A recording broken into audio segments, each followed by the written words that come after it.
কইয়া ইতিহাসটারে উড়াইয়া দিও না।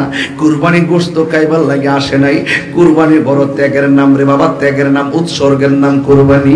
আল্লাহ নৈকট্য লাভের নাম হলো কুরবানি। কথা বলতে ঠিক না? কি দিয়া মাসটা বুঝাইতাম?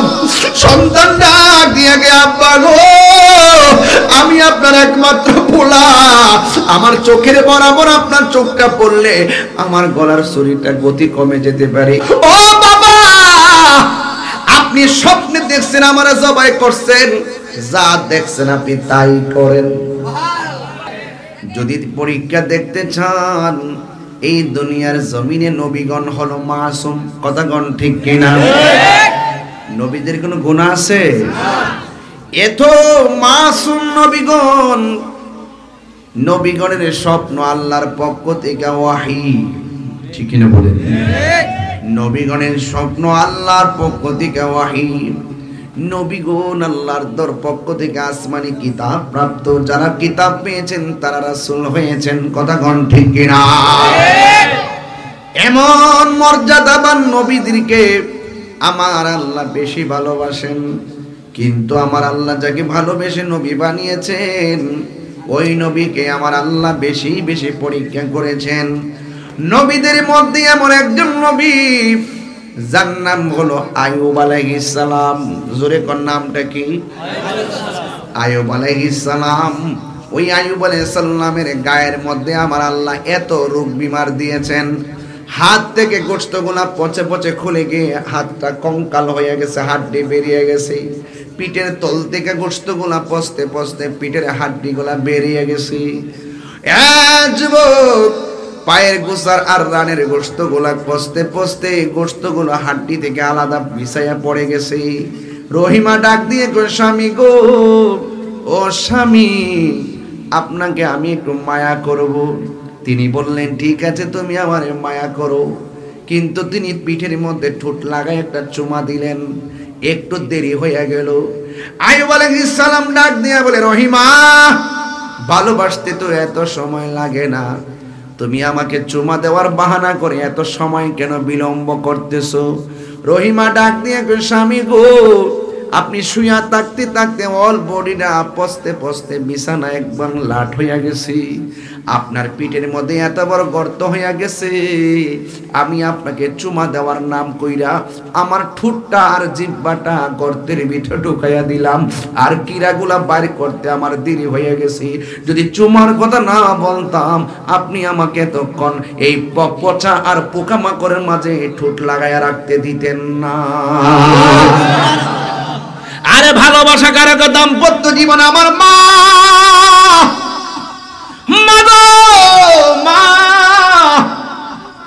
আল্লাহ ছাড়া যদি পৃথিবীতে কাউকে সাজদা করার অনুমতি দিত, স্ত্রীকে অনুমতি দিত স্বামীকে সাজদা করার জন্য, কিন্তু আমার আল্লাহ রাব্বুল আলামিন হাবিব স্ত্রী আর স্বামীর মাঝে কত মহব্বত রেখেছেন।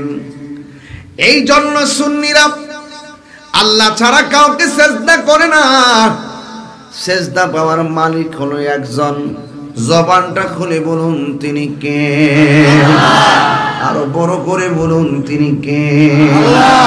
বন্ধুরি, ও যুবক, হাতের মধ্যে চুমা দেওয়া হলো সুন্নত, পায়ের মধ্যে চুমা দেওয়া হলো সুন্নত।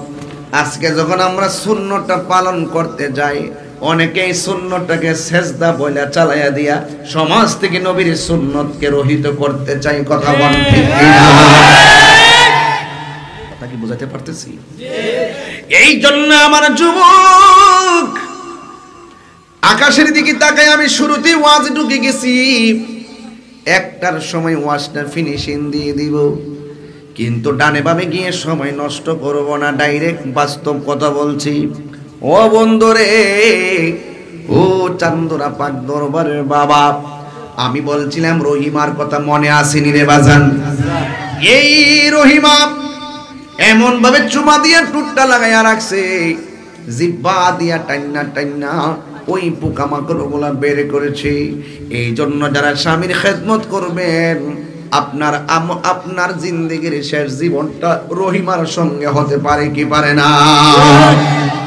এই জন্য হযরত আইয়ুব আলাইহিস সালাম আল্লাহর ডাক দিয়া বলছে, আল্লাহ আমার অল বডিটা পচাইতে পচাইতে হাড্ডি থেকে গোশত আলাদা করে দাও, আমার কোনো আপত্তি নাই, তবে তোমার কাছে আমার একটা আপত্তি আছে। কয় কি? কয় তুমি অল বডি পচাইয়া দাও কিন্তু আমার জিহ্বাটারে ভালো রাখো। কয় কেন? কয় অল বডি পচে গেলে অসুবিধা নাই, জিহ্বাটা যদি ভালো থাকে এই জিহ্বা দিয়া তুমি আল্লাহর নামের জিকির করতে পারবো। পুরাই অঙ্গ দেখায় কারে গো, ও দয়াল যার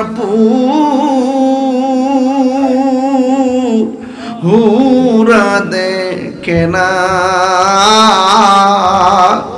আমি কার জানাই কার বোঝাই মনে এরি বেদনা, মন দিলাম প্রাণ দিলাম রে, ও দয়াল দিলাম হাম সুলয়ানা, আমি সব দিয়া তোর মন পাইলাম না, আর কি আসে জানা, বুঝলাম না তোর প্রেমের ধারা গো, ওই আমি বুঝি নাই প্রেমের খেলা, বুঝলে কি আর পাইতাম দয়াল এ তো ও যে লাঞ্ছনা, চিৎকার মেরে কে আল্লাহু আকবার বলা যাবে না। অন্তরে খবর জানে কে? আল্লাহ। ইন্নাল্লাহা আলিমুম বিযাতিস সুদূর, নিশ্চয়ই আল্লাহ রাব্বুল আলামিন তোমার আমার অন্তর্যামী। দিল যদি ঠিক না থাকে কবরে গেলে বাঁশ পচার আগে লাশ পচে যাবে, আর দিলটা যদি ভালো থাকে কবরে গেলে তোমার দেহের ভিতরে মাটি আর পচন ধরবে না। কথা কোন ঠিক কিনা? ধরবে? এই জন্য যুবক ভাইয়ের আমার ওয়াজের টপিক ছিল আল্লাহ যাকে বেশি ভালোবাসে তাকেই বেশি পরীক্ষা করে। আল্লাহর ওলিদের জীবনী যদি তালাশ করেন দেখবেন স্ত্রীর মায়া, সন্তানের মায়া, পরিবারের মায়া, ধন সম্পত্তির মায়া সব একদিকে রাইখা এমন একটা জায়গায় চলে গেছে যেই জায়গার ভিতরে আল্লাহর জিকিরি করলে বাধা দেওয়ার মতো কেউ নাই, আল্লাহর ইবাদত করলে বাধা দেওয়ার মতো কেউ নাই। দুনিয়ার কোনো জাগতিক ধ্যান ধারণা তাকে গ্রাস করতে পারে না। তার অন্তরে একটা নাম, জবান খুলে কোন তিনি কে। ঠিক এমন ভাবে সব নবীগণকে আমার আল্লাহ এমন ভাবে পরীক্ষা করেছেন। এই পরীক্ষার ভিতরে একটা পরীক্ষা করেছেন একজন নবীকে, একটা পরীক্ষার মধ্যে সীমাবদ্ধ রাখে নাই। আমার আল্লাহ ওই নবীকে 10টা পরীক্ষা করেছেন। জোরে বলেন কয়টা? আরো জোরে কোন কয়টা? 10টা পরীক্ষা করেছেন। যেই নবীর নাম হলো ইব্রাহিম খলিলুল্লাহ। জোরে কোন সুবহানাল্লাহ।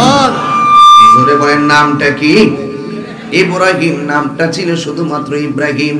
পরীক্ষা দিতে দিতে আল্লাহর রাজি করতে যাইয়া পাগল হইয়া গেছি, আমি সব বিলাইয়া দিমু, এরপরে আমি আল্লাহকে রাজি করব। আল্লাহ সন্তুষ্টি হইয়া ইব্রাহিম নবীকে একটা উপাধি দিয়ে দিলেন। ওই উপাধির নাম হলো খলিলুল্লাহ। জোরে জোরে কি সুবহানাল্লাহ বলা যাবে না? মরণের ভয় আসেনি? আর আজরাইল যে কোনো মুহূর্তে আসতে পারেনিও। গত ঈদের দিন মাকে লইয়া কুরবানির গোশত খেয়েছেন, বাবাকে লইয়া কুরবানির গোশত খেয়েছেন, কিন্তু যুবক ভাইয়েরা আমার এবার অনেকের মা কবরে চলে গেছে, অনেকের বাবা কবরে চলে গেছে। এই আনন্দ ম্লান হয়ে গেছে। ইব্রাহিম নবী আল্লাহর বন্ধু, ইব্রাহিম নবীকে আমার আল্লাহ 10টা পরীক্ষা করেছেন। 10টা পরীক্ষার মধ্যে তিনি পাশ করেছেন। এর মধ্যে 1 নম্বর পরীক্ষা হলো বাঘের খাঁচার ভিতরে নমরুদ ইব্রাহিম নবীরে ঢুকাইয়া দিছে। আল্লাহু আকবার কন্যা কেন? এই মুহূর্তে যদি সিঁড়ি দিয়া বাঘটা উঠে, আপনারা কেউ থাকবেন না, বাঘের ডোরে দৌড়াইয়া পালাবেন। আর চতুর্দিক দিয়ে বাউন্ডারি, সামনে দিয়া গেট। 3 দিন 4 দিন 7 দিন পর্যন্ত বাঘের খাবার দেই না। কারণ কি? কই ইব্রাহিম নবীরে খাঁচার ভিতরে ফেলবে। অনাহারি বাঘের সামনে ইব্রাহিম নবী পড়লে বাঘ খেয়ে ফেলবে। এই জন্য ইব্রাহিম নবীরে খাঁচায় ফেলার জন্য নমরুদা চতুর্দিকে বেষ্টনী কইরা ভিতরে একটা অনাহারি বাঘ রাইকা ইব্রাহিম নবীরে বাঘের সামনে ফলাইয়া দিছে। যেই মাত্র বাঘের সামনে ফলাইয়া বাহির দিক দিয়া গেটটা লাগাইয়া দিছে, আপনারা জবান খুলে বলুন, যার কেউ না তার কে আছে? আর বড় করে বলো, কে আছে? আল্লাহ। ওয়ালামু আন্নাল্লাহা মাআল মুত্তাকিন।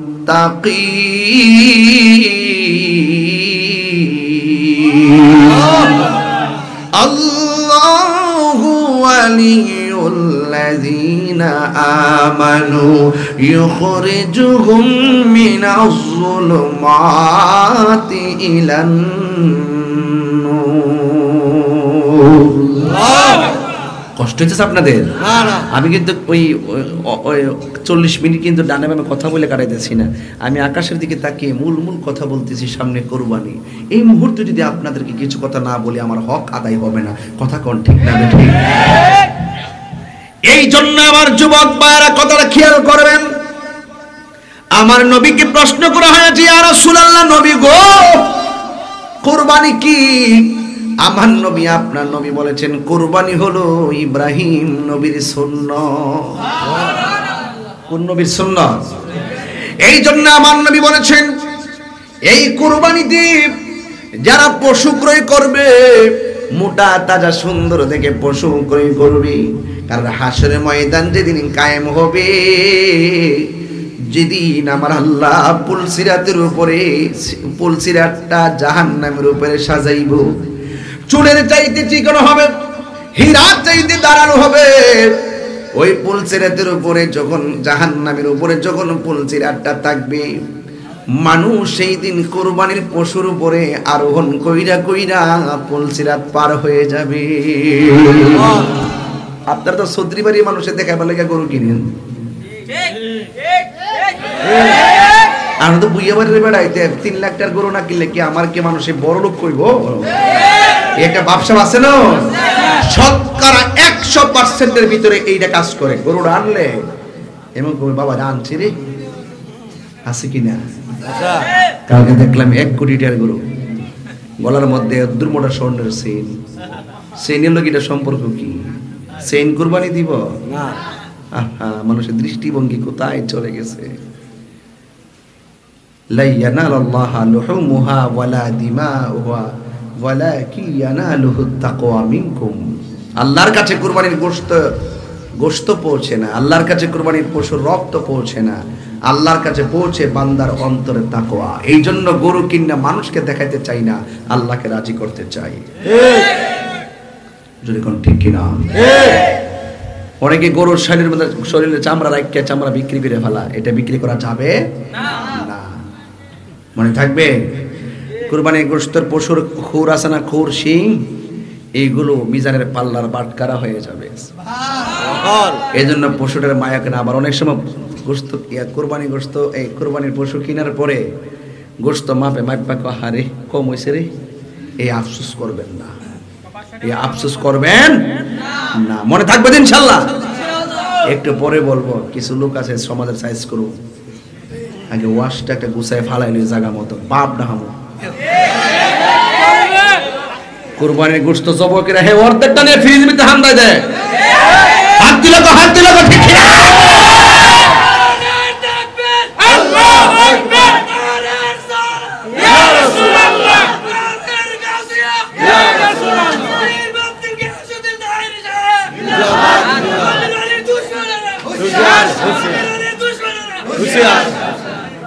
কথা ঠিক না বেঠি?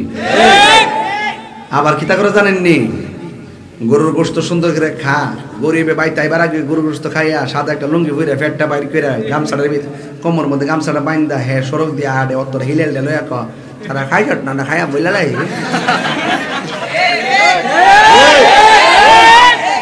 ইতার নাম কুরবানি গোশত খাই বললে করে হ্যাঁ খায় আবার স্ট্যাটাস দে পেঁয়াজ দিয়ে খায়া ও কি মজা লাগে রে হ্যাঁ গরু কেনার পর আবার ফেসবুকে স্ট্যাটাস দে কেমন হলো দাম কত হতে পারে ফেসবুকের ভিতরে যখন লেখে দাম কত হতে পারে গরিবই কি ফেসবুক চালায় না সে যখন দেখে এই বড় লোকের টাকা দিয়ে গরুটা কিনছে আহারে সে খাবে আমি কি খাবো না আমাকে তো আল্লাহ তৌফিক দেয় নাই আফসোস করে না অনেক সময় আহারে এই মুখের বাড়ি গ্রানটা নাকে আইসা পড়ছে গরিবের নাকে আইসা পড়ছে আহারে হে খাইয়া ফেলাইছে আমার খবরটা লইল না এমন লোক কি সমাজে আছে না এই জন্য গরিবের নাকের ভিতরে তোর বাড়ির রান্নার গোশতের গ্রান পৌঁছার আগে তার গরিবের বাড়িতে গোশত 3 ভাগের 1 ভাগ পৌঁছে দাও ঠিক কি না বলেন এটার নাম ইসলাম এটার নাম ইসলাম মনে রাখবেন কুরবানি গোশত খাওয়ার জন্য না বলছেন কুরবানির গরুর গোশতের গোশত আল্লাহর কাছে পৌঁছে না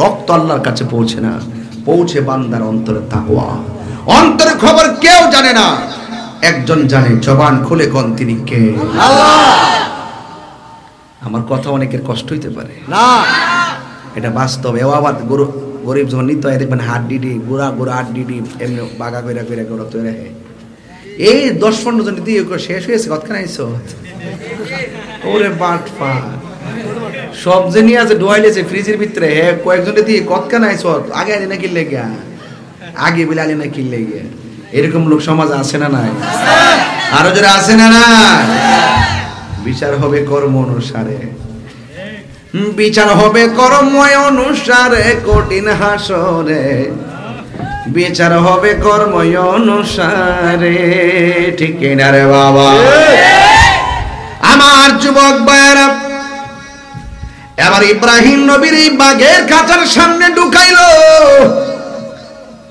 জবানটা খুলে কোন যারে কেউ নাই তার কে আছে বন্ধুরা রে আমার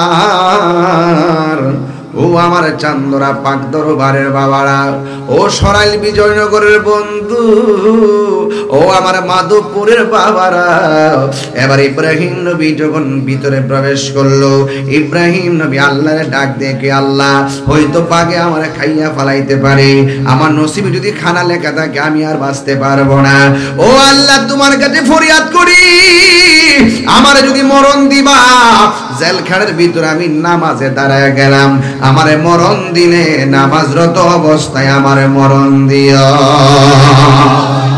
এই কথা বইলা তিনি আল্লাহু আকবার বলে দাঁড়ায় গেছে বাগে তার পিছন দিক দিয়ে ধরতে গেল ইব্রাহিম নবী রুকুর মধ্যে চলে গেল আবার রুকুর মধ্যে খাড়ের মধ্যে ধরতে গেল ইব্রাহিম নবী রুকু থেকে দাঁড়ায় সোজা দাঁড়ায় গেল আবার পিছন দিক দিয়ে ধরতে গেল ইব্রাহিম নবী রুকুর মধ্যে চলে গেল আবার ইব্রাহিম নবীর সেজদার মধ্যে চলে গেল সেজদার মধ্যে ধরতে গিয়েছে ইব্রাহিম নবী আবার বসে গেছে আবার বসার মধ্যে ধরতে গেছে ইব্রাহিম নবী আবার সেজদার মধ্যে গেল এইভাবে প্রথম রাকাত দ্বিতীয় রাকাত পড়ছে পড়ার পরে ইব্রাহিম নবীর সামনে ইব্রাহিম নবী যখন বসে বসে পড়তেছেন সালাম ফিরাইবার আগে বাঘটাও ইব্রাহিম নবীর সামনে এমন ভাবে দাঁড়ায় গেছে এমন ভাবে পা দুইটা তুলে দাঁড়ায় রইছে যুবক ভাইয়ের আমার আর নমরুদ্দা মনে মনে কে বাঘরে তোরে আমি 7 দিন ধরে খাওয়াই নাই তুই কেন ইব্রাহিম নবীরে খাস না এমনিতে মানুষ খাইবা লাগা পাগল হয়ে যাস গা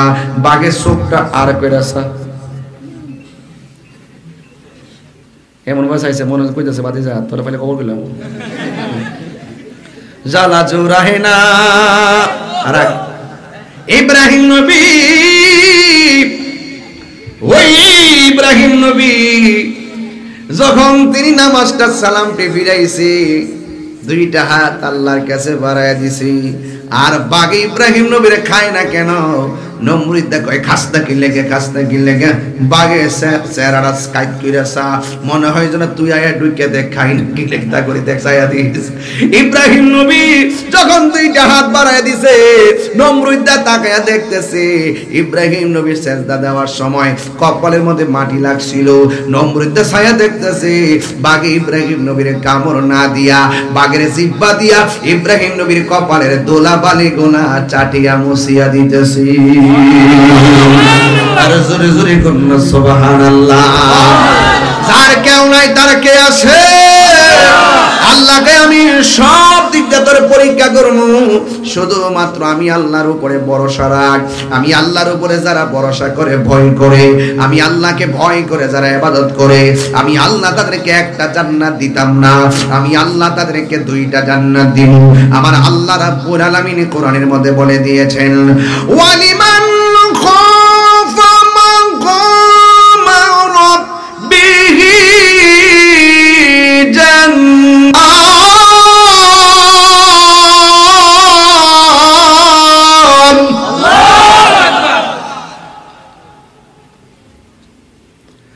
আল্লাহকে যারা ভয় করে ইবাদত করবে আল্লাহ রাব্বুল আলামিন তার জন্য দুইটা জান্নাত দিয়ে দিবে। জান্নাত বড় দামি জিনিস রে বাবা। এবার ইব্রাহিম নবীর এখান থেকে আল্লাহ বাঁচাইয়া দিছি। নমরুদ দেখো এমনি চলতো না, নিশ্চয়ই তার জন্য বড় গর্ত করতে হবে। বিশাল বড় গর্ত কইরা নিচে লাকড়ি আর উপরে ইব্রাহিম নবী, আবার ইব্রাহিম নবীর উপরে লাকড়ি দিয়া একবার দাউ দাউ করে কেরোসিনের মতন দিয়ে উপাদান দিয়ে আগুন ধরাইয়া দিল। আগুন ধরাইয়া দেওয়ার সময় এমন ভাবে দাউ দাউ করে আগুন জ্বলতেছে, একটা প্রাণী আগুনটা নিভাইবার জন্য প্রস্রাব করে দিছে। ওই প্রাণীটার নাম হলো ঘরের কোনো ব্যাং। এই ব্যাং দেখলে ঘরের মধ্যে মারবেন না, ব্যাংকে কোনোদিন মারবেন না। এই ব্যাং প্রস্রাব করে দিয়া নমরুদের আগুনটা নিভাইবার চেষ্টা করেছে। ওয়াজ বুঝন লাগবো, মুরব্বীরা ওয়াজগুলা জানেন, এই ছোট্ট পোলাপান ওয়াজগুলা জানে না। এখন ওয়াজের ভিতরে এগুলো আলোচনা হয় না, অন্য বিষয় নিয়ে আলোচনা করা হয়। অথচ ইব্রাহিম নবীর কুরবানির সাথে কিয়ামত পর্যন্ত আমরা মুসলমানদের সম্পর্ক আছে না? না আসেনি বাজান, আসেনি? এই জন্য ইব্রাহিম নবীর আগুনের মধ্যে ফালাইছে, আগুন দাউ দাউ করে জ্বলতেছে। এমন টাইমে ইব্রাহিম নবী আগুনের ভিতরেই, এবার আগুন জ্বলতে জ্বলতে সব আংরা হইয়া গেছে। আর নমরুদ মনে করছে এবার আগুন তো কাউরে ছাড়ে না, আগুন মনে হয় ইব্রাহিম নবীর পোড়াইয়া সার খার কইরা ফেলাইছে। ও বন্ধুরে, যেই মাত্র আগুন পুইরা শেষ হইয়া গেছে আর নমরুদ ছায়া দেখতেছে আগুন পুইরা শেষ হইয়া গেছে, ইব্রাহিম নবীর বদন মুবারকের একটা পশম আগুন জ্বালাইতে পারে না।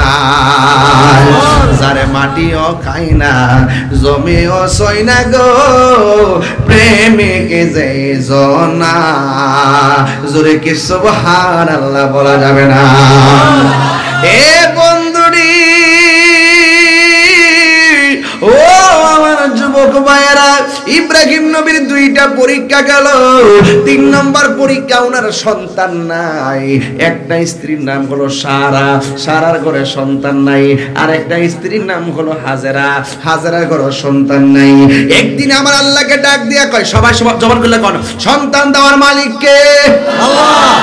একদিন ইব্রাহিম নবী আল্লাহকে ডাক দিয়ে বলতেছেন, রব্বি হাবলি মিনাস সালিহিন, ও আল্লাহ তুমি আমার নেক একটা সন্তান দিয়ে দাও, ছেলে সন্তান দান করে দাও। আল্লাহ রাব্বুল আলামিন কুরআনে বলেছেন, ফাবাশশারনাহু বিগুলামিন হালিম, আল্লাহ রাব্বুল আলামিন তাকে সন্তানের শুভ সংবাদ দিয়ে দিল। সন্তান নাই একটা পরীক্ষা। এই জন্য মা, সন্তান না হলে দুঃখ করো না, কারণ সন্তান দেওয়ার মালিক কেউ না। সবাই জবানটা খুলে কোন সন্তান দেওয়ার মালিক কে? যেই মাত্র ইব্রাহিম নবী আল্লাহর কাছে সন্তানটা চাইছে, আল্লাহ রাব্বুল আলামিন তাকে একটা সন্তান দিয়েছে। ওই সন্তানটার নাম হলো হযরতে ইসমাঈল আলাইহিস সালাম। যুবক ভাইরা আমার, অনুরোধ কি ধীরে বলি, ঘটনাটা এড়িয়ে যাবেন না। অত্যন্ত হৃদয় বিদারক কথা, চোখের পানি ছেড়ে দিবেন, দেখবেন এই চোখের পানির কারণে আল্লাহ রাব্বুল আলামিন আপনার জীবনের গুনাহ মাফ করে দিতে পারেন। ইব্রাহিম নবীকে আল্লাহ সন্তান দিয়েছে, আপনারা জবান খুলে কোন, জীবনের তরে যে ব্যক্তিটা শেষ বয়সে সন্তান পায় তার মন কি খুশি না বেজার?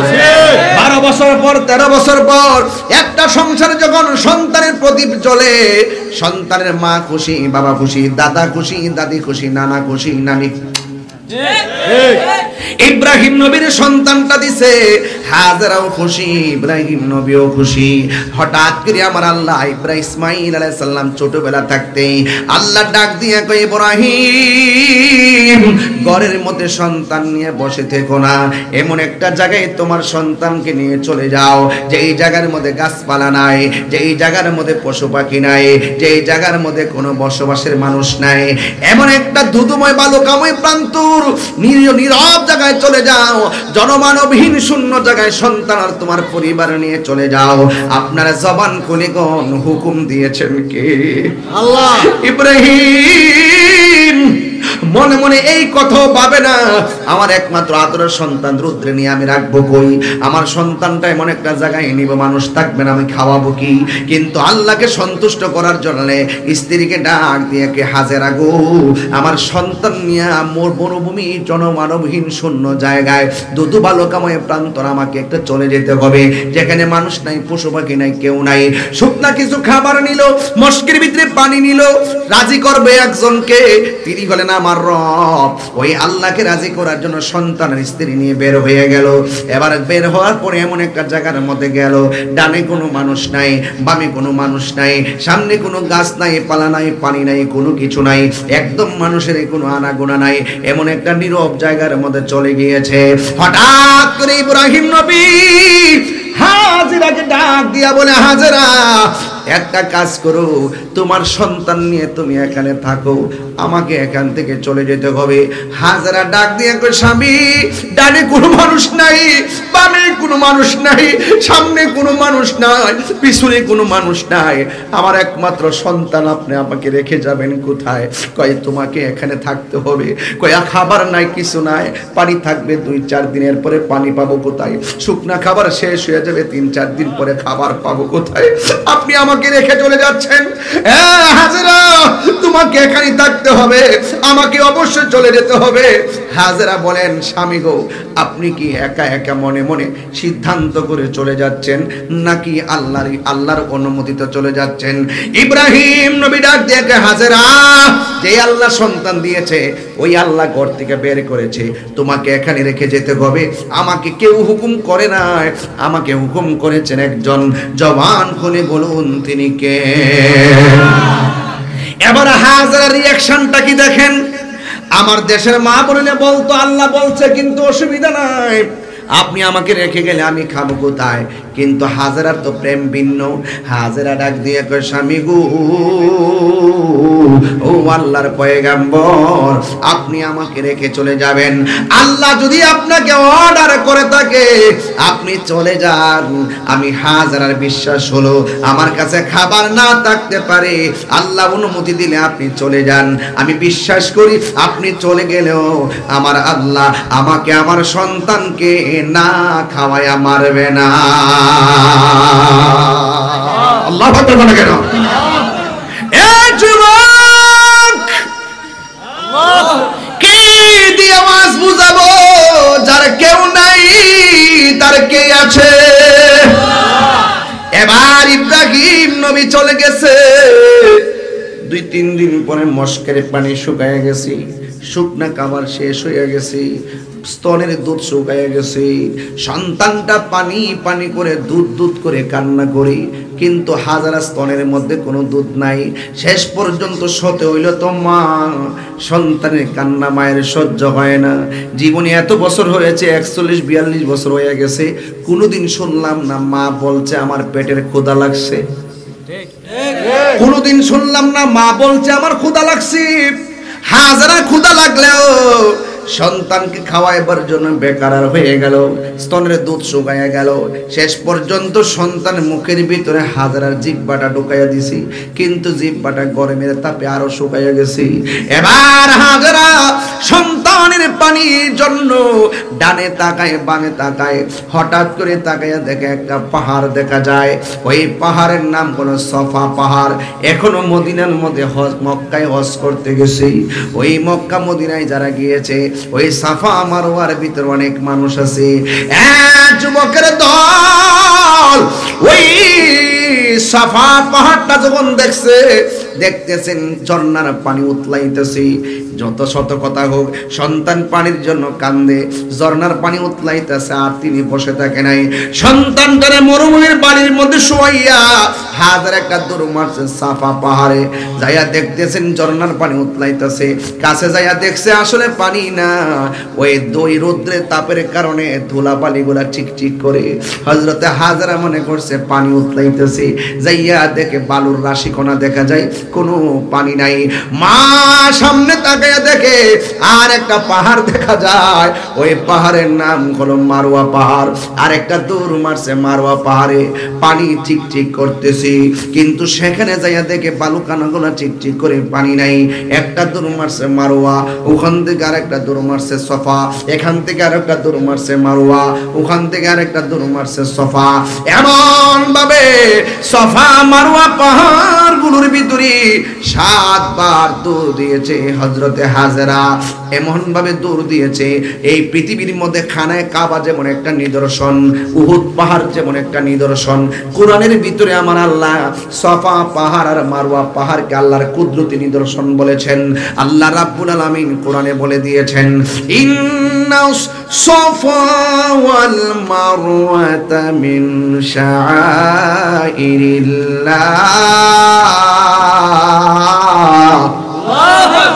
আর জোরে জোরে কন্যা সুবহানাল্লাহ। আল্লাহ রাব্বুল আলামিন বলেন, নিশ্চয়ই সফা এবং মারওয়া আল্লাহর নিদর্শন সমূহের মধ্যে একটা নিদর্শন। আপনাদের একটা ইন্টারভিউ নিতে চাই। আপনারা জবান খুলে কোন সফা পাহাড় আর মারওয়া পাহাড়ে হযরতে হাজরা দৌড় দিয়েছে কয়বার? আর জোরে কোন কয়বার? 7 বার দৌড় দিয়ে আর দৌড় দেয় না। দুইটা হাত আল্লাহর কাছে বাড়ায় কয়, আল্লাহ, ওই জোরে কোন না আল্লাহ, মায়া সুরে কোন না আল্লাহ, ও আল্লাহ গো, আর কত আমার দৌড়াইবা? আমার সন্তান পানির জন্য কান্দে।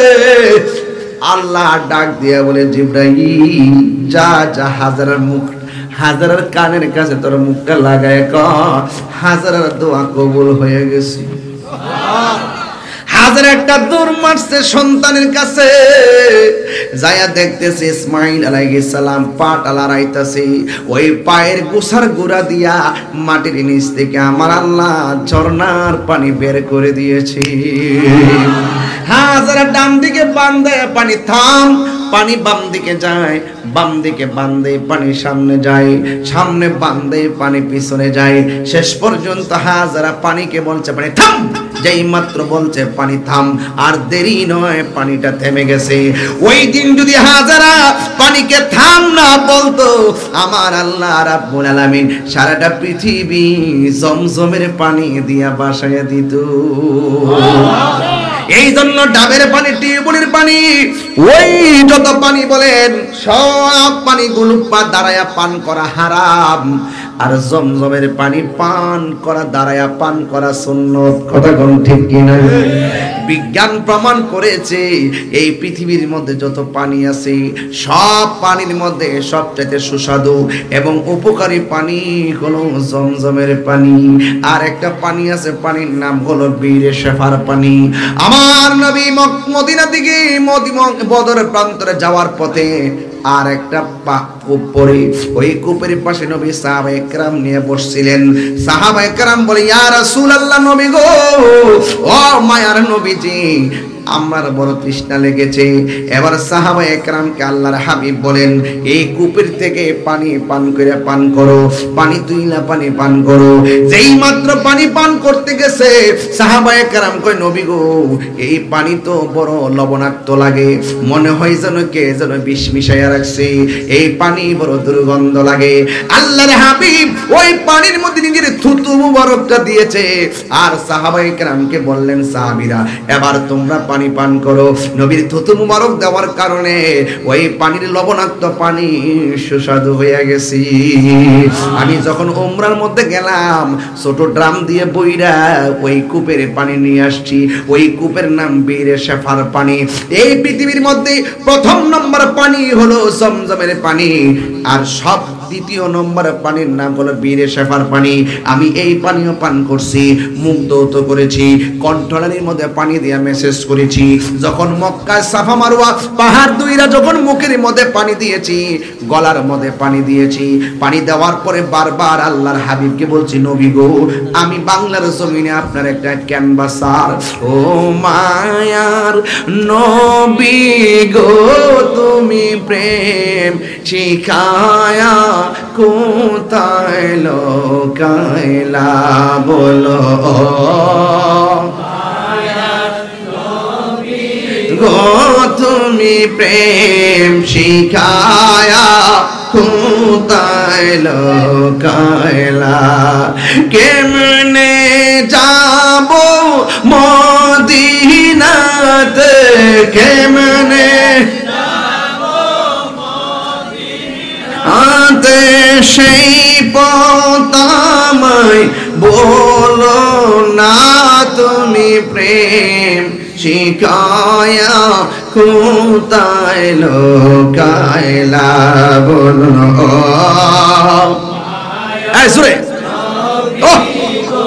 তুমি প্রেম শিখায়া কোথায় লোকাইলা, একটা জবান বন্ধ রাখবেন না, জবানটা খুলে কি আল্লাহু আকবার বলা যাবে না? হাই রে ও যুবক ভাইরা আমার, কি দিয়ে আওয়াজ বুঝাইতাম, আমার নবী আপনার নবী দুনিয়ার মধ্যে এসেছেন, সব নবীদের নবী শুনে যান, কথাগুলো বলে দেই। ইব্রাহিম নবীর সন্তান ইসমাইলের পায়ের গোড়া দিয়া মরুভূমির মধ্যে পানি জমাই দিয়েছেন কে? এবার পানি যেখানে আছে মানুষ সেখানে আছে না নাই? এই পানি দেইকা মানুষ আসতে শুরু করেছে, এই পানি দেইকা পশু পাখি জমা হতে শুরু করেছে, এই পানি দেইকা আকাশের পাখিগুলা কিচিমিচি আওয়াজ শুরু করে দিয়েছে। সুবহানাল্লাহ না কেন? এই জন্য নির্জীবকে সজীব করেছে কে? এই যুবক ভাইয়ের আমার, এবার ইব্রাহিম নবীর সন্তান এখানে চলাফেরা করতেছে, মোটামুটি একটু চলাফেরার বয়স হয়েছে। ওই মুহূর্তে ইব্রাহিম নবী যেই জায়গার মধ্যে গিয়েছে, ওই জায়গার মধ্যে যাই একটা স্বপ্নে দেখেছে। আল্লাহ ডাক দিয়া বলছে, ইব্রাহিম, ও ইব্রাহিম, ইব্রাহিম রে, তুমি সব চাইতে পছন্দের জিনিসটা কুরবানি করো। ইব্রাহিম নবী দুম্বা কুরবানি করলো, আল্লাহ রাব্বুল আলামিনের পছন্দ হয় না। ইব্রাহিম নবী উট কুরবানি করলো, আল্লাহ রাব্বুল আলামিনের পছন্দ হয় না। ইব্রাহিম নবী বকরি কুরবানি করলো, ইব্রাহিম নবীর এই কুরবানি আল্লাহ পছন্দ করেন না। ওই মুহূর্তে আল্লাহ ডাক দিয়ে, ইব্রাহিম, সব চাইতে পছন্দের জিনিসটা তুমি কুরবানি করো।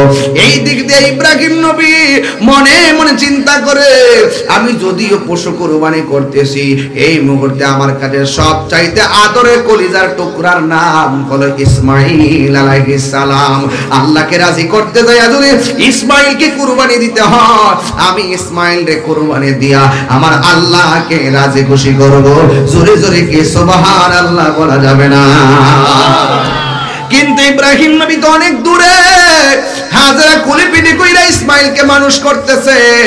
ও যুবকের দল, ফালাম্মা বালাগা মা'হু সাইয়া, যখন ইব্রাহিম নবীর সন্তান ইসমাইল আলাইহিস সালাম যখন মোটামুটি চলাফেরা করতে পারে, এখন ইব্রাহিম আলাইহিস সালাম আসলেন।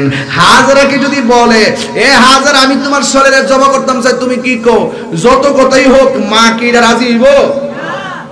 এই জন্য ইব্রাহিম নবী হাজেরা কি কিছু বলে নাই, ইসমাইল ডাইরেক্ট ডাক দিয়া কয়, ইয়া বুনাইয়া, হে আমার সন্তান, ইন্নি অবশ্যই আমি আরা দেখেছি, ফিল মানামি স্বপ্নের মাঝে, আন্নি অবশ্যই আমি আসবাহুকা তোমাকে জবাই করেছি, ফানজুরু মাজা তারা, এই ব্যাপারে তোমার মতামত কি? এবার সন্তানের বাবার কথা শুনে সন্তান কি কই জানেননি? ক্বালা ইয়া আবাতি ফাআল মা তুমারু সাতাজিদুনি ইনশাআল্লাহু মিনাস সাবিরিন। এ বাবা, বাবা গো, ও বাবা, আপনি স্বপ্নে দেখছেন আমারে জবাই করছেন, যা দেখছেন আপনি তাই করেন। সুবহানাল্লাহ, বড় করে বলেন না সুবহানাল্লাহ। এটা কি সাধারণ কথা নাকি রে বাজার? সাধারণ কথা? সাধারণ কথা না। আহারে, প্রেম হাসাই প্রেম কাদাই রে চান্দরাবাসী, এই কি প্রেমের পাওনা? ওরে মুর্শিদ মুর্শিদ কইরা তাহিরি হইছে রে দেওয়ানা।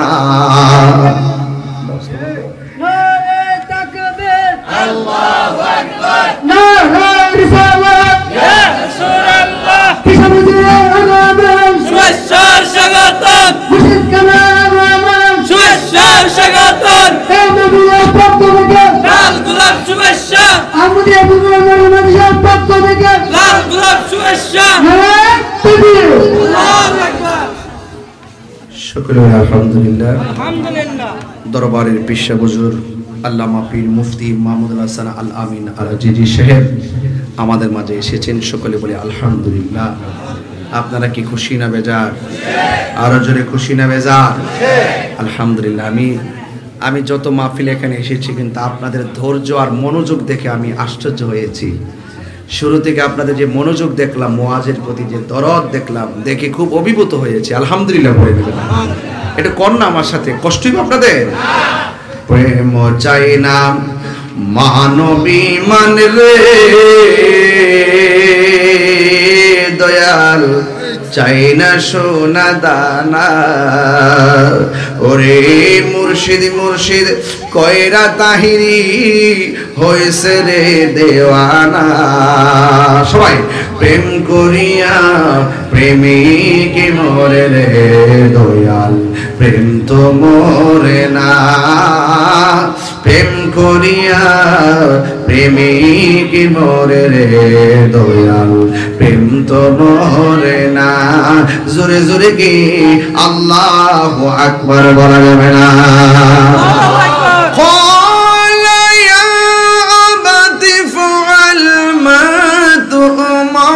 ستجدني الله أكبر ستجدني إن شاء الله من الصابرين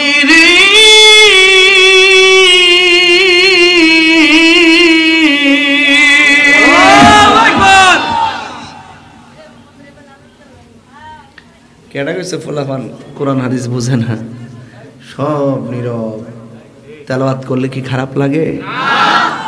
যেমন বাবা, যেমন বাবা বাপে কইছে আমি স্বপ্নে দিয়েছি তোমার জবাই করছে, তুমি কি তাকো?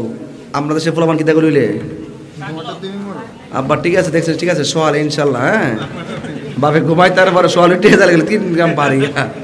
কথা কর ঠিক না? ঠিক নিয়ম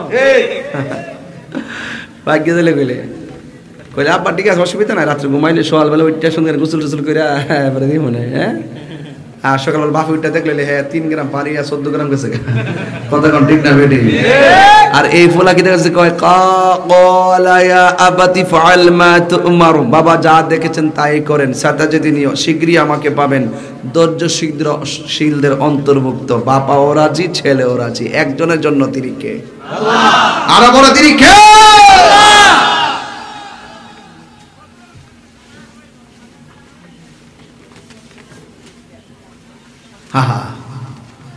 আপনি কি মনে করেন এই জিনিসটা এরপরও তো সন্তান রাজি হওয়ার পরও ইব্রাহিম নবী হাজারের কিছু কনা কয় গো হাজারা পোলাটার একটু সাজায়া দাও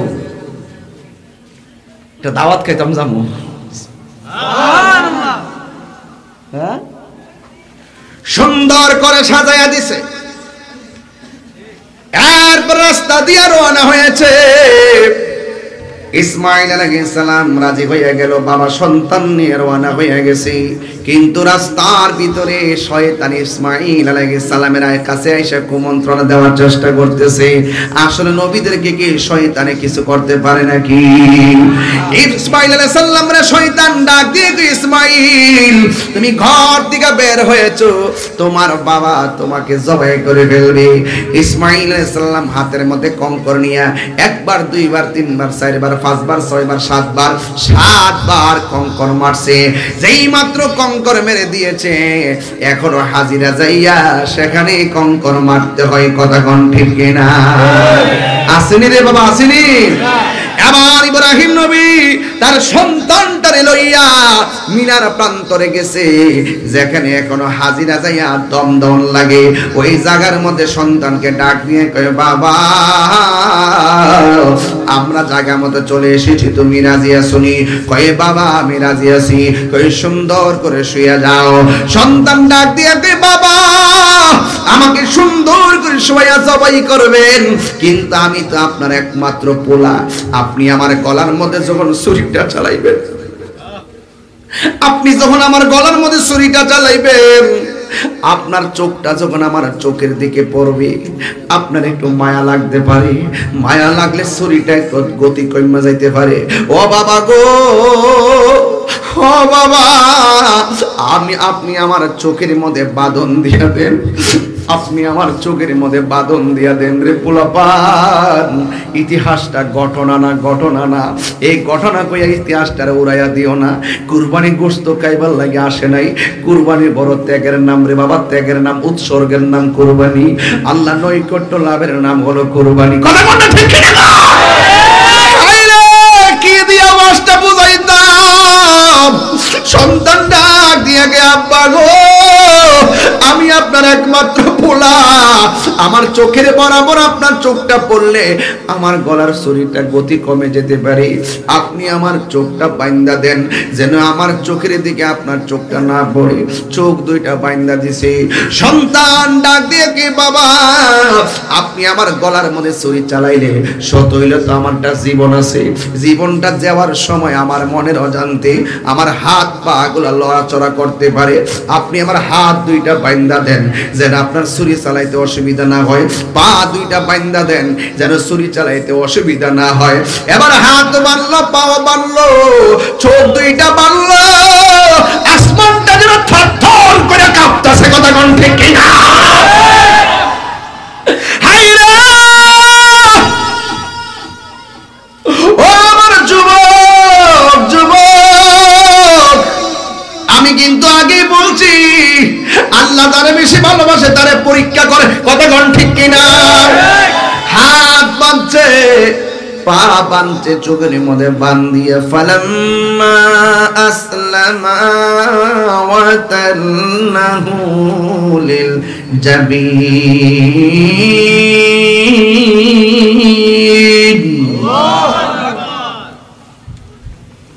ফালাম্মা আসলামা বাবাও রাজি ছেলেও রাজি ফেরেশতারা যারা থরথর করতেছে আল্লাহ কি হইতেছে তুমি কি কিয়ামত ঘটায় ফেলাইবা আল্লাহু আকবার এবার সন্তানটার গলার মধ্যে ছুরি চালাইতে যাইয়া ওয়াতাল্লাহু লিল জাবিন, সন্তানটারে কাত করে মাটির মধ্যে শোয়া দিছে। যেই মাত্র ছুরিটা চালাইবে ওই মুহূর্তে সন্তানটা বাবারে করুণ সুরে ডাক দিয়ে বাবা গো ও বাবা, আপনি আমারে জবাই করবেন, আপনি আমার গলায় ছুরি চালাইবেন, আপনি আমার চোখের মধ্যে বাঁধন দিয়েছেন, আমি আপনার কাছে অনুরোধ করি গো আমার চোখের বাঁধনটা আপনি খুলে দেন, আমার হাতের বাঁধনটা আপনি খুলে দেন, আমার পায়ের বাঁধনটা আপনি খুলে দেন। ইব্রাহিম নবীকে পুত্রী তুমি আমারে কইছো লড়াচড়া বন্ধ করবার লাগে হাত পাও বানতাম, তুমি আমারে বলছো মায়ার সেতু বন্ধন থেকে মুক্ত থাকার জন্য চোখ দুইটা বানতাম, এখন তুমি কেন খোলার কথা কইতেছো? ইসমাইল কয় আব্বা গো আপনি আমার হাত পা খুললা দেন, চোখের বাঁধন খুললা দেন, আপনি যদি আমারে হাত পা বাইন্দা জবাই করেন তাহলে কিয়ামত পর্যন্ত মানুষ আপনার অপবাদ দিয়া কইব ইসমাইল জবাইয়ের মধ্যে রাজি ছিল না, বাপ জোর কইরা হাত পা বাইন্দা চোখ বাইন্দা ইসমাইলে জোরে জবাই করছে, আপনি আমার হাত পা বাইন্দা খুললা জবাই করেন, মানুষজন কিয়ামত পর্যন্ত বলে এই জবাইয়ের ভিতরে আমি ইসমাইল রাজি ছিলাম। জোরে জোরে কি সুবহানাল্লাহ বলা যাবে না? আর চিৎকার মেরে কন্যা আল্লাহু আকবার। নারে তাকবীর, আল্লাহু আকবার, নারে রিসালা, ইয়া রাসূলুল্লাহ, নারে গাউসিয়া, ইয়া রাসূলুল্লাহ, চান্দরা পাক দরবার শরীফ জিন্দাবাদ জিন্দাবাদ, আল্লামা পীর মুফতি গিয়াসউদ্দিন তাহেরি সাহেব জিন্দাবাদ জিন্দাবাদ। ওরে ও আগুন নিবে না রে, কষ্ট হইছে বাজার, কি আগুন যা লাইলা রে মুর্শিদ নিবাইলে ও নিবে না রে, কি আগুন গাইলা রে মুর্শিদ নিবাইলে ও নি